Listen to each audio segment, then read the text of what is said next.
রোজা আসলে হালিম রান্নার ধুম পড়ে সবার ঘরে। হালিম রমজান ইফতারে অনেকে খেতে পছন্দ করেন। এক একজন এক একভাবে হালিম রান্না করে থাকেন। আমি আজ সহজে হালিম রান্নার রেসিপি নিয়ে হাজির হয়েছি। সবাইকে স্বাগতম আমার আজকের হালিম রান্নার রেসিপিতে। আশা করব ভিডিওটি ভালো লাগবে। আমি আজ রেডি হালিম মিক্স দিয়ে কিভাবে খুব সহজে এবং মজাদার হালিম বানানো যায় তা দেখাবো।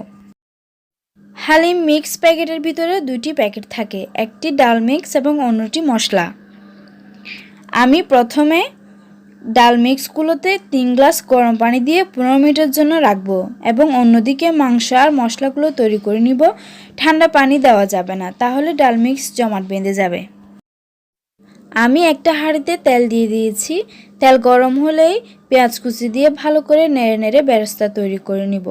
সেখান থেকে কিছু বেরেস্তা আমি উঠিয়ে নিব, যা পরে পরিবেশনের সময় হালিমের উপর দিয়ে দিব। কিছু বেরেস্তা উঠিয়ে নেওয়ার পর যে বাদ বাকি বেরেস্তাগুলো থাকবে সেগুলোতে আমি 1 টেবিল চামচ পরিমাণ মতো রসুন কুচি দিয়ে দিব এবং 2 টেবিল চামচ পরিমাণ মতো পেঁয়াজ পেস্ট দিয়ে দিব। হালিমের প্যাকেটে যে মিক্স মশলাটা থাকে ওখান থেকে 1 চামচ মশলা আমি রেখে দিব। এই 1 চামচ মশলা শেষের দিকে আমি মিক্স করব হালিমে, যাতে একটা সুন্দর মশলা ঘ্রাণ আসে। আর বাদ বাকি যে মশলাগুলো থাকবে সেগুলো আমি কষানোর জন্য দিয়ে দিব। মশলাগুলো দেওয়ার পর সামান্য পানি দিয়ে ভালোভাবে নেড়ে আমি মশলাগুলো ভালো করে মিক্স করে নিব। খেয়াল রাখবেন যাতে মশলা পুড়ে কালো হয়ে না যায়। মশলা পুড়ে গেলে হালিম পারফেক্ট হবে না।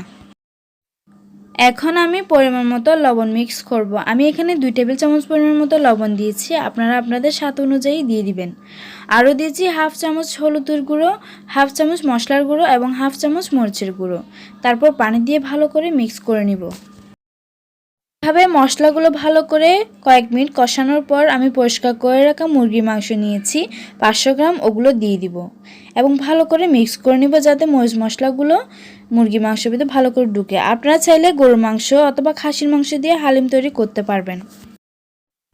এভাবে কিছুক্ষণ ভালোভাবে কষানোর পর 1 গ্লাস পরিমাণ পানি দিয়ে ভালোভাবে নাড়ুন। এভাবে 3 থেকে 4 মিনিট ভালো করে কষাতে থাকুন। এরপর একটা ঢাকনা দিয়ে 10 মিনিটের জন্য মিডিয়াম আঁচে রাখুন এবং একটু পরপর ঢাকনা তুলে ভালোভাবে নেড়ে দিতে হবে, যাতে নিচে লেগে না যায়। মাংস সিদ্ধ হয়ে আসলে যে ডাল মিক্সগুলো আমি গরম পানিতে ভিজিয়ে রেখেছিলাম সেগুলো এখন আমি দিয়ে দিব এবং ভালো করে মিক্স করে নিব। ডাল মিক্স দিয়ে নেড়ে না দিলে সেগুলো জমাট বেঁধে যেতে পারে, তাই ভালো করে নাড়তে হবে। এভাবে 2 থেকে 3 মিনিট ভালো করে নাড়ার পর আমি 1 গ্লাস পরিমাণ পানি দিয়ে দিব, যাতে পানি শুকিয়ে হালিম ঘন হয়ে না যায়, তাই পানি মিক্স করতে হবে। এখন 12 থেকে 15 মিনিটের জন্য আমি মিডিয়াম আঁচে চুলায় রেখে দিব এবং এর মধ্যে 2-1 মিনিট পরপর ঢাকনা তুলে ভালোভাবে নেড়ে দিব, যাতে ডাল মিক্সগুলো নিচে লেগে না যায়। যখন ডালগুলো সিদ্ধ হয়ে মিক্স হয়ে যাবে তখন চুলার আঁচ আমি ছোটো করে দিব এবং অন্য একটি কড়াইতে জিরা, রসুন কুচি, শুকনো মরিচগুলো আমি টেলে নিব। টেলে নেওয়া শুকনো মরিচ, রসুন কুচি এবং জিরাগুলো আমি হালিমের সাথে ভালো করে মিক্স করে নিব। যে 1 চামচ হালিম মিক্স মশলা আমি রেখে দিয়েছিলাম সেগুলো এখন আমি দিয়ে দিব হালিমের সাথে, দিয়ে ভালো করে সবগুলো একসাথে মিক্স করে নিব। এই জিরা, শুকনো মরিচ এবং মিক্স মশলা মিশ্রণ হালিমের স্বাদ অনেক বাড়িয়ে দেয় এবং খুব সুন্দর একটা ঘ্রাণ তৈরি করে। মিশ্রণগুলো দিয়ে 3 মিনিট মতো রাখুন, তারপর নামিয়ে পরিবেশন করুন আপনার ইচ্ছে মতো।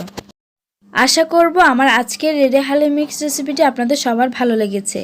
যদি আমার ভিডিওটি ভালো লাগে তাহলে লাইক বাটনে ক্লিক করে উৎসাহ দিন এবং রেসিপিটি কেমন হয়েছে কমেন্ট করে আপনার মূল্যবান মতামত দিতে পারেন এবং আমার চ্যানেলটি এগিয়ে যেতে সাবস্ক্রাইব করে অনুপ্রেরণা দিবেন। ইতিমধ্যে যারা আমার চ্যানেলে সাবস্ক্রাইব করেছেন তাদের অসংখ্য ধন্যবাদ। যারা আমার চ্যানেলে নতুন, আশা করব সবাইকে আমার চ্যানেলে সাবস্ক্রাইব করে উৎসাহ দিবেন। ধন্যবাদ সবাইকে।